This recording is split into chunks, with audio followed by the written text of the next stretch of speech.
오늘 우리에게 주시는 하나님의 말씀 보도록 하겠습니다. 신약 성경 디도서 1장 1절로 16절까지의 말씀.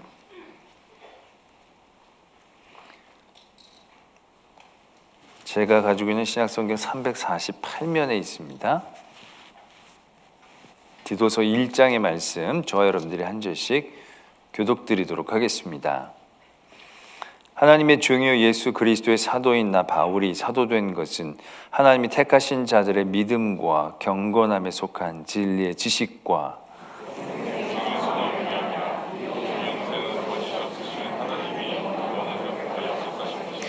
자기 때에 자기의 말씀을 전도로 나타내셨으니 이 전도는 우리 구주 하나님이 명하신 대로 내게 맡기신 것이라.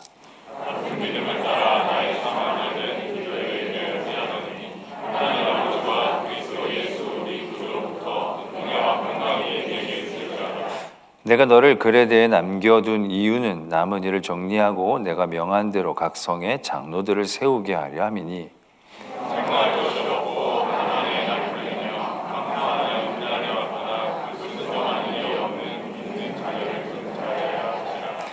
감독은 하나님의 청지기로서 책망할 것이 없고 제 고집대로 하지 아니하며 급히 분내지 아니하며 술을 즐기지 아니하며 구타하지 아니하며 더러운 이득을 탐하지 아니하며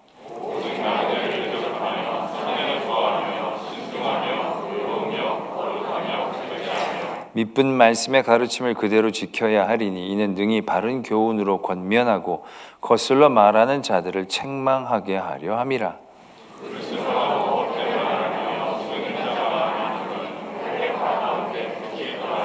그들의 입을 막을 것이라. 이런 자들이 더러운 이득을 취하려고 마땅하지 아니한 것을 가르쳐 가정들을 온통 무너뜨리는도다.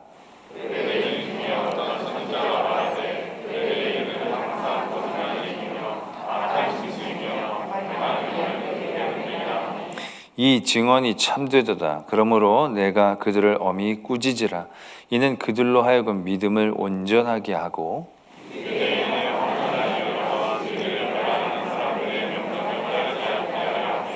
깨끗한 자들에게는 모든 것이 깨끗하나 더럽고 믿지 아니하는 자들에게는 아무것도 깨끗한 것이 없고 오직 그들의 마음과 양심이 더러운지라. 그들이 하나님을 시인하나 행위로는 부인하니 가증한 자요 복종하지 아니하는 자요 모든 선한 일을 버리는 자니라. 아멘. 하나님의 말씀입니다. 네, 여러 또 전염병의 소식들이 갈수록 더 흉흉해지고 있습니다. 이제는 어디서 어떻게 돼도 어떻게 얘기할 수가 없는 그런 위험 가운데 있습니다. 이럴 때일수록 우리가 우리의 피난처가 어디 있는지 분명히 깨닫기를 소망합니다. 주님이 오실 때 우리가 자랑하고 또 담대히 얘기할 수 있는 것이 주의 전을 지켰다는 거, 주님 앞에 예배를 우리가 끝까지 드렸다는 거, 우리의 자랑과 의는 아닐지라도 그것이 주의 사랑에 대한 나의 만족감이 되어지기를 바랍니다. 제일 먼저 두려움 때문에 내려놓는 것이 예배가 아니기를 도전합니다. 끝까지 우리가 모든 어떤 두려움과 위험 가운데서도 끝까지 붙잡아낼 수 있는 게 주님 앞에서의 우리의 예배의 자리가 되어지기를 도전합니다. 오늘 우리 디도서의 말씀 나누고자 합니다. 제가 이제 저희 교회 와서 수요일 저녁마다 신약의 말씀으로 쭉 나눴었습니다. 누가복음을 마치고 대부분 다 마쳤더라고요. 뭘 안 왔나 살펴봤더니 디도서랑 빌레몬서를 안 했더라고요. 그래서 디도서와 빌레몬서까지 하면 신약을 저희들이 한번 쫙 다 한 번씩 다 바라본 게 된 겁니다. 그래서 디도서와 빌레몬서를 이제 앞으로 이게 우리가 함께 나누는 것이 저에겐 굉장히 큰 기대가 되는 시간입니다. 디도서는 디모데전서, 디모데후서와 더불어서 목회서신이라는 어떤 제목들을 갖고 있습니다. 오늘 이 디도라는 사도 바울의 동역자에게 사도 바울이 보낸 하나님의 말씀인 것입니다. 이 말씀을 우리가 읽는 중에도 발견할 수 있었지만 이 그레데라는 섬에 디도를 이제 두고 바울이 움직인 거죠. 그 두고 온 이 디도에게 이제 당부의 말씀을 적고 있는 것입니다. 그레데는 사도행전에서도 언급이 되는 섬입니다. 제주도의 한 서너 배 정도 크기의 섬이니까 적지 않은 섬이 되겠죠. 그 사도행전에서는 이 그레데라는 곳이 사도 바울이 선교 여행을 가는 어떤 중간에 기착점으로 언급이 많이 되어졌습니다. 그때 교회를 세우고 개척했다라는 그러한 기록이 있기보다는 가기 전에 들리는 그러한 곳이었다는 얘기죠. 그래서 오늘 이 디도로 목회하는 이 목회지는 사람들이 추정하기에 그 사도행전 이후에 사도 바울이 로마에 잡혀 있다가 중간에 잠깐 풀려난 기간이 있었습니다. 아마 그 기간에 그 교회를 세우지 않았는가라고 추정을 해보게 됩니다. 그러한 이제 선교지, 그러니까 그렇게 막 시간을 많이 두고 그 교회를 세운 것이 아니었습니다. 그런 가운데에 이제 사도 바울은 선교 여정들을 떠났고 그곳에 디모데를 에베소 교회에 남겨둔 것처럼 디도를 이 그레데에 있는 교회에 남겨두게 된 겁니다. 근데 오늘 우리가 1장에서 살펴본 것처럼 같이 우리가 읽으면서 알아본 것처럼 이 그레데는 에베소만큼이나 아니 그것보다 더 굉장히 척박한 목회지였다라고 얘기해도 과언이 아닌 곳이었습니다. 왜냐하면 12절에 보면 이 그레데인 중에 어떤 선지자가 그레데인은 항상 거짓말쟁이며 악한 짐승이며 배만 위하는 게으름뱅이라 라는 그런 얘기를 이거는 이제 성경에 있던 선지자가 아니라 그레데에 있는 유명한 어떤 사람에 대한 말을 인용한 겁니다. 그러니까 이 그레데 사람들은 참 이렇다. 그래서 그 당시에는 너 그레데 사람처럼 얘기하는구나 라는 얘기가 너 거짓말하는구나 라는 얘기로 통용될 정도로 그렇게 거짓말을 이제 잘했던 그러한 말하자면 섬의 이 사람들의 수준들이 그렇게 좋지 않은 그러한 이제 가운데 있었다는 얘기죠. 왜 그렇게 됐는지는 알 수 없겠지만 여러 가지의 뭐 척박한 상황들이 그들을 그렇게 만들었겠다라고 생각하게 됩니다. 그런 가운데 원래 그 주에 있는 거주민들 자체의 기질들도 어떻게 보면 굉장히 좋지 않은 가운데에 있는 것과 동시에 그것이 그 아까 사도행전 말씀을 제가 드릴 때에도 사도 바울이 아시아나 유럽으로 갈 때 어떤 지중해를 지나갈 때 기착점이 되어지는 거죠. 그러니까 많은 사람들이 움직이는 어떠한 그런 통로가 되어지는 곳입니다. 그러니까 유대인들이 그쪽에 또 많이 유입이 되어지는 거죠. 그런 가운데에 우리가 그 잘 아는 이단 중에 한 파인 이 할례파들, 율법을 지키고 할례를 받아야 온전한 그리스도인이 될 수 있다라고 얘기하고 가르치던 그런 사람들의 부류들도 그곳에 쉽게 이제 유입해 들어왔다는 얘기죠.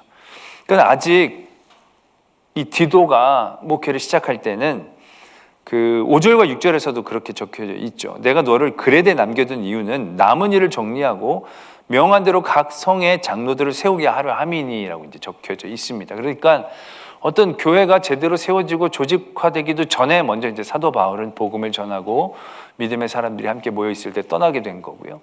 그 다음에 나머지 모든 교회를 조직하고 세우는 일들을 이제 이 디도가 맡은 겁니다. 그런데 그 상황이 녹록지 않은 거죠. 이 섬에 있는 이 사람들의 기질들도 굉장히 거짓말을 잘하고 사람들이 어떤 신뢰나 이런 부분들에 대해서 별로 감각이 없고 게다가 되게 그 배만을 위하는 자기가 또 이속을 차리는데 아주 특화되어 있다라고 얘기할 수 있고 게다가 거기에다가 이제 이런 거짓 교사들 할례파라고 얘기하는 그런 사람들까지 들어온 상태에서 이 교회를 세워 나간다는 것이 여간 어려운 그런 자리가 아니었다는 얘기죠. 그런 디도에게 이제 사도 바울을 통하여 하나님의 말씀이 권면되고 있는 것이 바로 이 디도서의 말씀이 되는 것입니다. 그러면서 첫 부분에 인사가 마치고 난 다음에 이제 각성의 장로들을 세우게 되어지는 가운데 이런 사람들을 세워라라고 얘기를 합니다. 그러면서 그 장로들과 감독들의 어떤 갖춰야 될 요건들, 조건들을 이야기하죠. 어떻게 보면 너무나도 당연하고 그러한 어떤 앞선 사람들에게서 요구되어질 수 있는 그러한 항목들이 쭉 이제 적혀져 있습니다.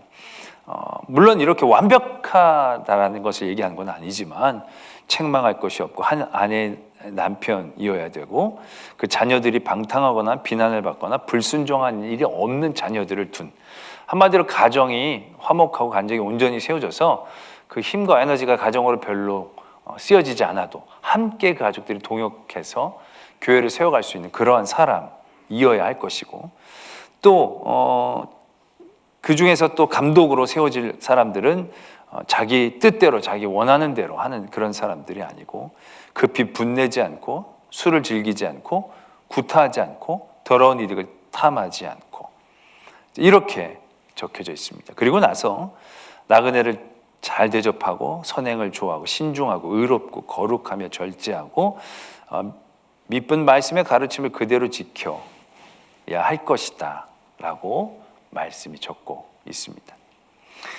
그러면서 그러한 모든 것에 대한 이유, 그러니까 지금 여러 이 항목들이 왜 그렇게 필요해야 하는가를 이렇게 말씀은 적고 계십니다. 이는 능히 바른 교훈으로 권면하고 거슬러 말하는 자들을 책망하게 하려 함이라 이렇게 적고 있습니다. 저는 이 부분을 착한 것과 선한 것의 차이라고 설명을 해드리고 싶습니다.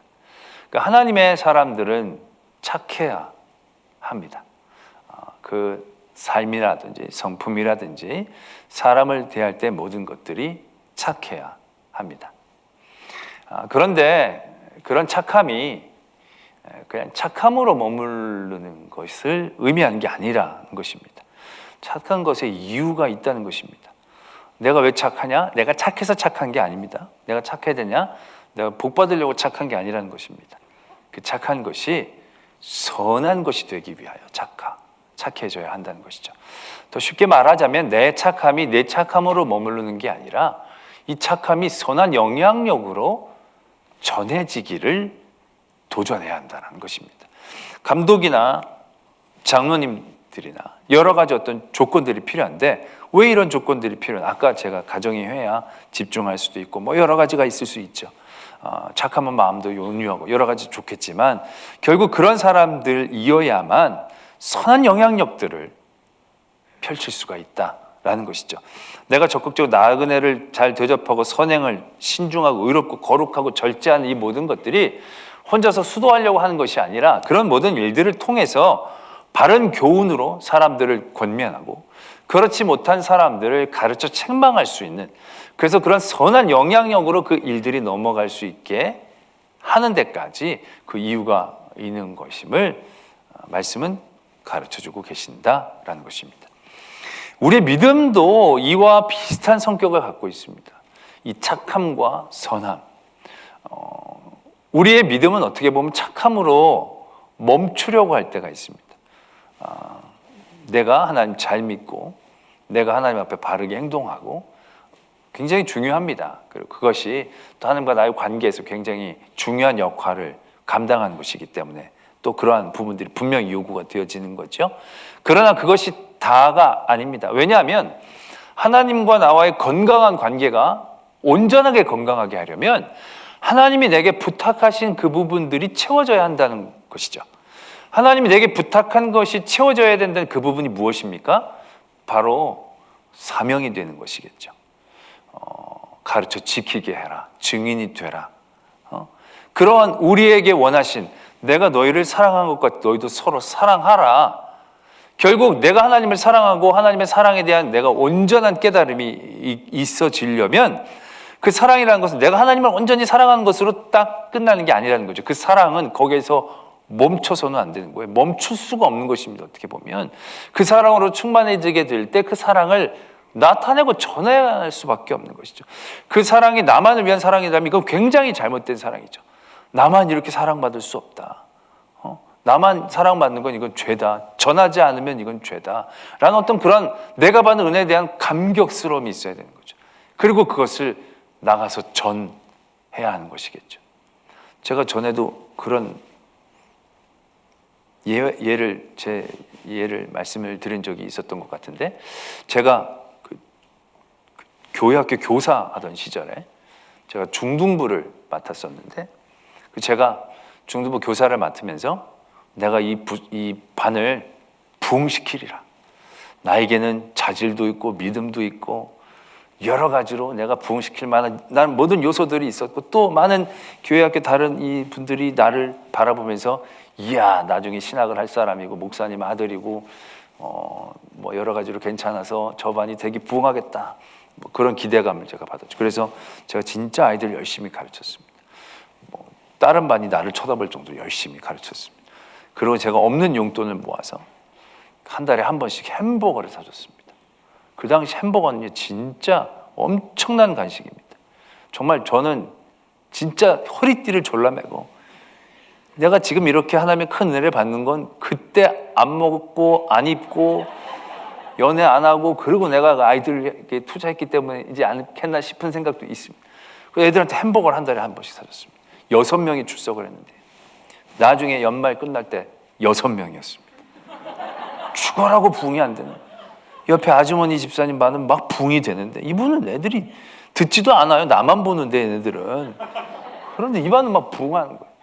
내가 멀리서 보면 더 좋아 보이나 봐. 하여튼 근데 우리 반은 계속 안 되는 거예요. 나중에 알고 봤더니 이놈의 자식들이 자기는 6명이니까 햄버거를 사줄 수 있는데 전도에서 애들이 불어나면 햄버거가 떨어질까 봐 이 선생님도 돈에 한계가 있을 텐데 우리가 부흥하면 햄버거가 못 먹을지도 모른다라는 어떤 그러한 생각들 때문에 전도할 생각을 안 했다고. 제가 그 말을 들었을 때 얼마나 큰 배신감을 느꼈겠습니까? 내가 진짜 노가다를 뛰어서라도 다 먹였을 텐데 그렇게 내가 애들 부흥하고 애들 잘하려고 했더니 그걸 지네들 잘 먹는 대로 그렇게 자식들. 할렐루야. 하나님 우리에게 사랑을 베풀어 주신 이유, 그 사랑을 나누고 전하기를 원하시는 마음이 있는 거죠. 그 사랑은 나 혼자 먹기에는 너무 영양가가 많은 거죠. 나 혼자 먹기에는 감당이 안 되는 거예요. 또 나 혼자 먹으면 맛이 없는 은혜인 것이거든요. 그 은혜를 나누고 베푸는 것이 너무너무 중요한, 그것까지 되어져야 그게 하나님과 우리의 온전한 관계, 내게 주신 사랑을 정말 온전히 누릴 수 있는 방법이 되는 것이거든요. 우리의 믿음이라는 것은요, 내 믿음을 뛰어넘는 선한 영향력이 되어져야 그게 진짜 건강한 믿음이 되는 것입니다. 나 혼자 예배를 잘 드리는 것이 아니라 내가 예배를 드리는 것을 보면서 다른 사람들이 예배를 드리고 싶어 해야 이게 되는 겁니다. 나만 말씀을 많이 읽는 게 아니라 내가 말씀을 읽는 걸 보면서 다른 사람들도 말씀을 읽고 싶어 하는 생각이 들어가야 그게 제대로 된 말씀을 대하는 거고 예배를 드리는 거고 믿음을 갖게 되어지는 것입니다. 그것이 되지 않으면 그것은 착함이 아니라 나중에는 욕심이 되겠죠. 나중엔 그게 이기심이 되는 것입니다. 자기의가 되는 것이죠. 자꾸 자기 것으로만 그것들을 갖게 됐을 때 바리새인들, 여러 유대인들이 결국 그들이 택함 받은 민족이라는 것들을 나누려고 하지 않고 그들만의 특권이라고 생각했을 때, 그들만의 관계라고 생각했을 때 그 관계가 절대 건강해지지 않았던 것처럼 우리 안에서의 어떤 믿음이라는 것, 착함이라는 것이요, 선함이 되어져야 합니다. 내가 어떤 일에 착하게 군다, 내가 싸우는 게 싫어서, 더 이상 뭐 하니까 번거로워서, 뭐 이런 것에서 착한 건 착한 게 아닙니다. 내 착함이 영향력이 되기 위해서. 그러기 위해서는요, 한 번 참아서 될 게 아닌 거죠. 2번 참아서 될 게 아닌 거고요. 다들 많이 참는 사람 참을 만큼 참아서 될 게 아닐 겁니다. 그 이상으로 참아낼 때 그때 비로소 우리 착함은 선함이 될 수 있을 겁니다. 상대방이 이거 좀 이상하다, 이렇게까지 하는 건 이거는 바보스러운 거, 멍청한 것을 뛰어넘는 뭔가가 있지 않겠는가. 결국 그런 영향력까지 나타나야 그게 선함이 되어질 수 있다라는 것이죠. 오늘 지금 이 목회의 자리가 굉장히 험악합니다. 이 교회 자리가 굉장히 험악합니다. 이런 험악함 가운데에서 그 교회를 이끌 리더들을 세우고, 이건 리더뿐만이 아니라 그 모든 교우들이 갖춰야 할 소양이 되어지는 거죠. 그 소양이 바로 뭐냐? 여러 가지 삶의 자리에 있는 그런 일들을 착실하게 잘 하지만 그것이 그냥 자기 혼자 잘해서 끝나는 게 아니라, 그래서 바른 교훈으로 그들을 권면할 수 있고, 또한 거기서 더 안 좋은 이들에게 거슬러 하는 이들은 때로는 강하게 책망할 수 있는 어떤 그러한 일들을 만들어내기 위한, 영향력을 나타나기 위한 그러한 일들이 되어져야 한다는 것이죠. 지금 작금의 많은 교회가, 성도들이 잘 믿는 것 같은데, 믿음 생활 잘하는 것 같은데 영향력이 없어 보입니다. 어떤 교회의 어떤 선행들도 영향력 있게 그것들이 사람들에게 도전을 주지 못하는 것들을 느끼게 됩니다. 그러한 이유들이 다 어디에 있는가라는 것이죠. 성도들이 착하게 의롭게 살려고는 합니다. 근데 그게 딱 거기서 멈춰지니까 그렇습니다. 그게 영향력을 나타내는 그러한 생각까지, 그러한 일들을 통해 이러한 일들을 할 수 있게, 내가 빛이 될 수 있게, 내가 소금이 될 수 있게 까지 나가려면 내가 착한 것보다 조금 더 착해야 되거든요. 내가 의로운 것보다 조금 더 의로워야 되거든요. 내 안에 나를 잘 채울 정도가 아니라 이게 흘러넘칠 정도가 되어져야 하거든요. 근데 그건 그런 인식이 있어야 되거든요. 이게 영향력이 되기를, 이게 사람들에게 도전이 되기를, 이게 사람들의 마음을 변화시킬 수 있게 되기를, 이러한 마음들까지 우리가 품어야 되는데, 우린 그게 아니라 내가 하나님 앞에 복 받을 수 있을 만큼, 내가 하나님 앞에 벌 받지 않을 만큼만, 이게 이제 다 여기에서만 되니까 이게 하나님을 잘 믿는다라고 자기 스스로는 착각하지만 이 건강한 데까지 나가지 못하는 거죠. 하나님이 우리에게 주신 사명처럼 그 일들을. 그러니까 우리가 모든 믿음의 생활들도요, 그러니까 다 힘에 지나도록 하려고 하질 않아요. 이제는 딱 내가 할 수 있는 만큼만, 할 만큼만, 하고 싶은 만큼만, 딱 그만큼만 해도 스스로가 보기에는 나빠 보이지 않거든요. 그 정도만 믿어도 꽤 괜찮은 믿음처럼 스스로 자족할 수 있거든요. 그러나 건강한 믿음은 거기에서 멈춰서는 게 아니죠. 거기서 더 힘에 지나도록 나가야 합니다. 내 힘과 내 뜻을 넘어선 거기까지 내 신앙이 미뤄져야 거기서 온전히 하나님을 만나고 하나님의 도우심을 경험하고 하나님이 하시는 일들에 대한 부분들을 느끼게 되는 것이죠. 내 작은 몸 안에서는, 내 작은 생활 안에서는 하나님이 어느 길로 얼마만큼 원하시는지 그 각도를 잘 모릅니다. 나를 넘어서야 하나님의 뜻이 굉장히 분명하게 보일 때가 있거든요.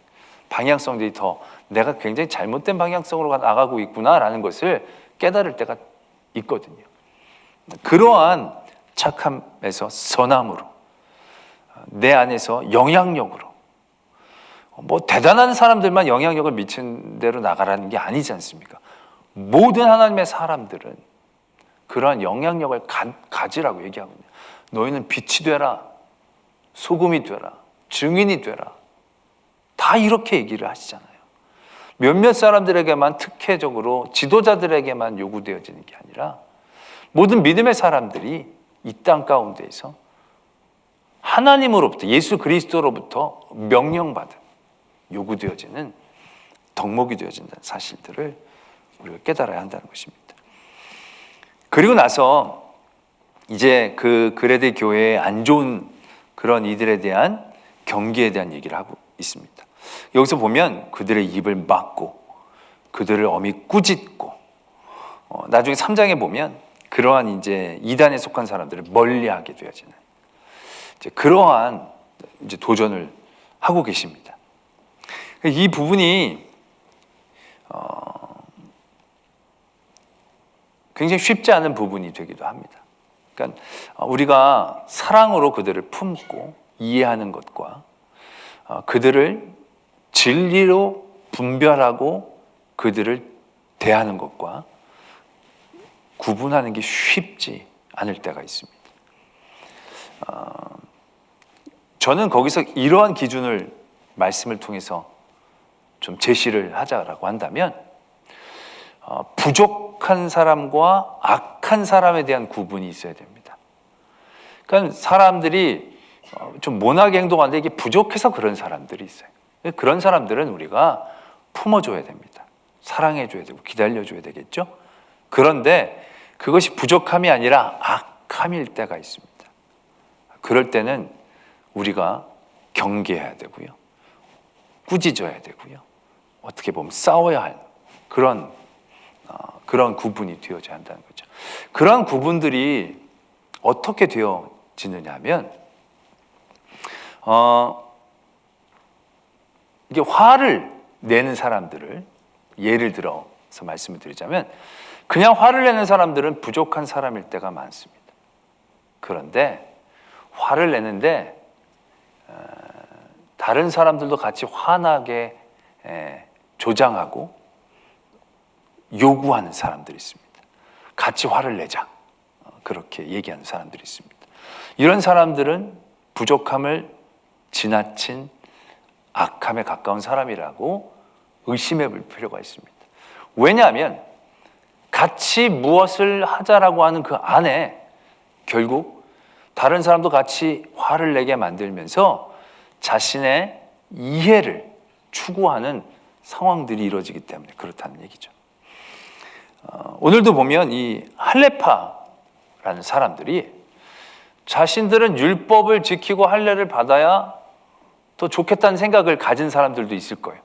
내가 믿는데 이것도 잘하고 이것도 내가 하나님 앞에 충성되게 내가 하고 내가 예수 그리스도도 잘 받아들이고 어떻게 보면 그것이 예수 그리스도를 더 잘 믿으려고 애쓰고 온전하게 믿으려고 애쓰는 부부처럼 이해될 수도 있을 겁니다. 그런데 그게 자기에게서만 멈추는 게 아니라 너도 할례 받아.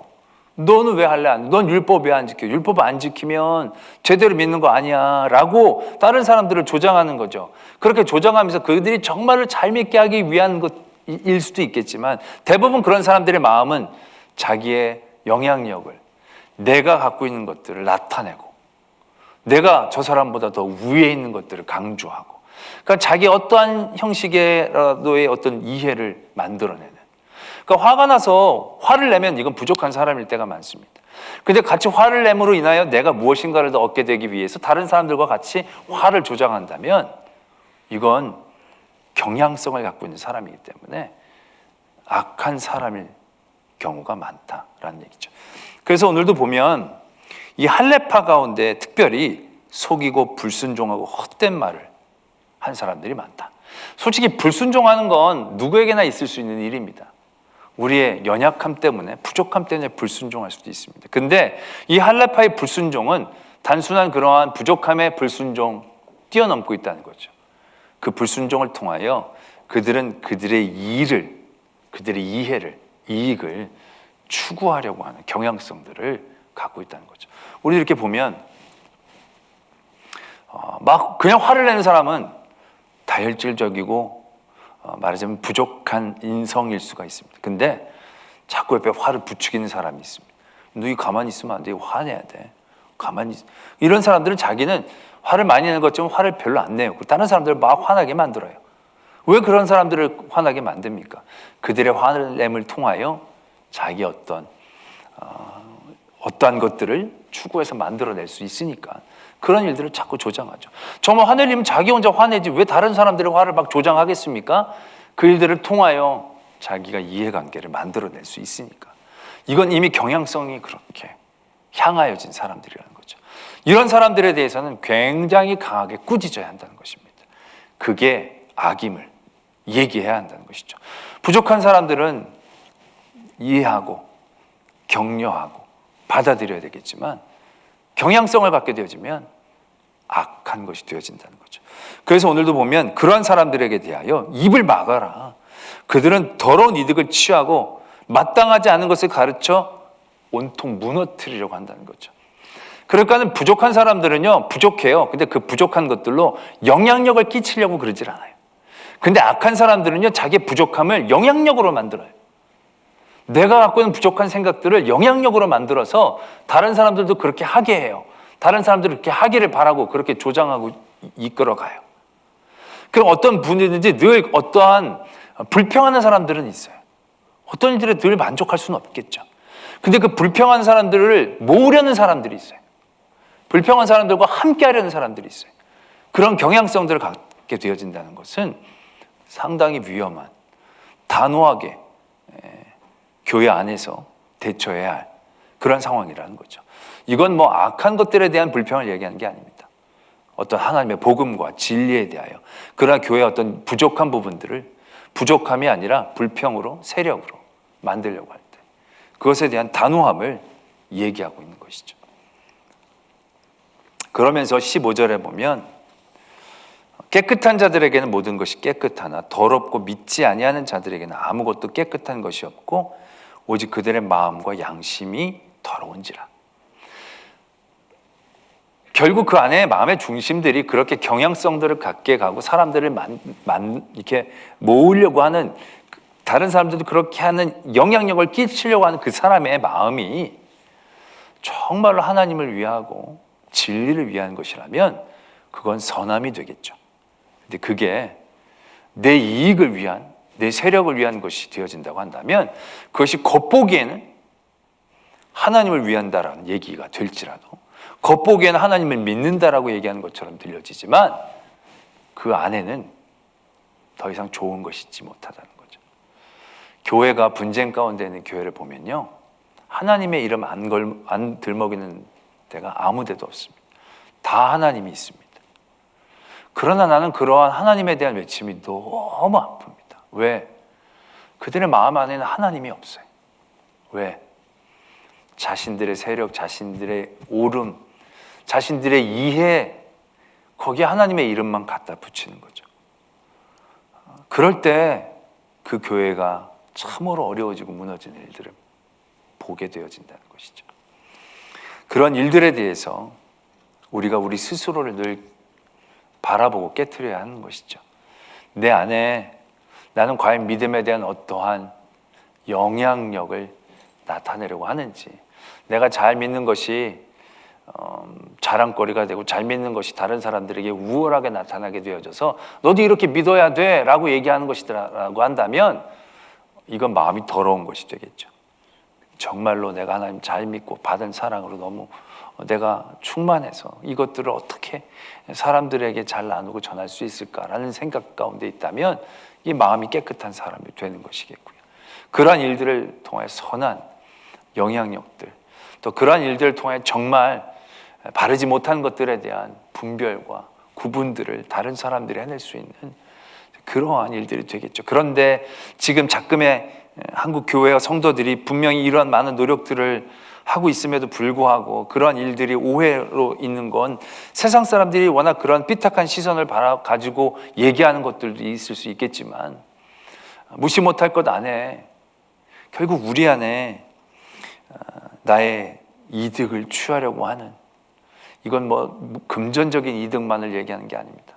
결국 하나님께 영광이 되는 것이 아니라 내가 어떠한 나를 위한 이해와 이득이나 내가 좋아하는 그 어떤 것들을 위하는 마음들을 떨쳐내지 못하고 그 일들이 되어졌을 때 우리의 행위들 자체가 그렇게 선한 영향력들로 나타날 수 없는, 교회가 돕는 게 교회의 이름을 나타내기 위해서, 교회가 돕는 게 우리도 뭘 한다는 걸 나타내기 위해서, 그런다면 정말 그건 영향력이 되지 않겠죠. 그러한 우리들의 모습들이 쌓였기 때문에 우리가 빛을 낸다라고 애쓰지만 빛이 나지 않는 그러한 현실들, 그러면서 오히려 더 하나님의 이름을 들먹이면서 또 자기의 이득을 취하려고 하는 그런 사람들의 소리들이 더 크게 들리고 그들의 영향력들이 더 우리에게 솔깃해지는 것, 그런 상황들이 결국 우리 안의 마음들이 여러 가지로 깨끗하지 못한 그런 가운데 있기 때문은 아닌지 다시 한번 생각해 보게 되어진다는 것입니다. 예수 그리스도를 믿는다는 것을 우리는 어떻게 이해하는지 모르겠지만 정말로 중요한 건 우리 예수 그리스도를 믿어 복을 받지만 그 유명한 명제가 갖고 있는 복은 우리가 여기는 그런 복이 아니지 않겠습니까? 영생의 복인 것이고요, 하나님의 나라의 복인 것이고, 이 땅에서도 세상에 휩쓸리지 않고 하나님의 백성으로 살 수 있는 그 자신감과 능력에 대한 복을 얘기하는 것이겠죠. 근데 우리는 알게 모르게 그 복이 세상에서 얘기하는 많은 사람들의 복과 혼용이 되면서 우리가 방향을 잃고 있을 때가 많지 않은가. 많은 믿음의 선배들, 초대교회 사람들은 예수 그리스도를 믿는다는 것 하나 때문에 자기 모든 것들을 다 포기했던 사람들입니다. 그런 가운데의 믿음을 고백했을 때 그 믿음은 빛이 났지만 우리는 별로 포기하지 않고도 믿을 수 있기 때문에 포기하지 않고도 믿게 해주신 그 은혜가 오히려 우리의 믿음에 대한 부분들이 제대로 검증되지 못하고 내 스스로가 그 부분들을 도전해내지 못하고 혼용되었으면서 빛을 잃어가는 그러한 안타까운 그런 지경에 있는 것은 아닌지 우리가 다시 한번 생각해 보면서 예수 그리스도를 믿는다는 것, 그것이 무엇을 의미하는지 다시 한번 우리들이 다짐해야 한다는 것이죠. 그리스도를 믿는다는 건 그분을 믿고 복을 받는 것이지만 그분을 위해 모든 것들을 포기할 수 있다는 것입니다. 그분 외에 중요한 것이 아무것도 없다는 것을 고백하는 것입니다. 믿음 하나 지킬 수 있다면 다른 모든 것들은 아무것도 아니다라고 고백할 수 있는 것, 그것이 날 위해 이 땅에 오시고 십자가를 달려 죽으시고 내 죄값을 치러주신 예수 그리스도의 사랑에 대한 나의 당연한 반응이다라는 것을 우리가 다시 한번 깨닫게 되어지기를 도전합니다.